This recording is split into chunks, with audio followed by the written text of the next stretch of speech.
Choosing the right video editing software can feel like navigating a minefield, so let's detonate the confusion between Adobe Creative Cloud and Premiere Pro to help you make the best decision. First of all, let's clarify Adobe Creative Cloud is a subscription service that gives you access to a whole suite of Adobe applications, including Premiere Pro and many more like Photoshop, After Effects, and Audition. Premiere Pro, on the other hand, is a single piece of software for video editing, and it is often available as a standalone subscription as well.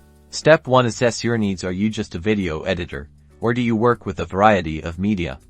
Does your workflow involve photo editing, graphic design, audio mixing, or visual effects?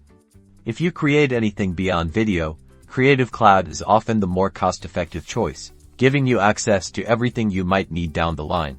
Step 2. Consider the financial implications. Compare the cost of a Creative Cloud subscription to the standalone Premiere Pro subscription. Take into account any student or educational discounts you might qualify for. Lowering the price of either. It's essential to research the current pricing plans on Adobe's website to know exactly what each option costs. Step 3. Focus solely on video. Premiere Pro shines as a dedicated video editing powerhouse if your focus is purely video production. Premiere Pro delivers a professional-grade editing experience, with powerful tools and features the intuitive interface and integration with other Adobe software. Should you ever need it, makes it a solid choice.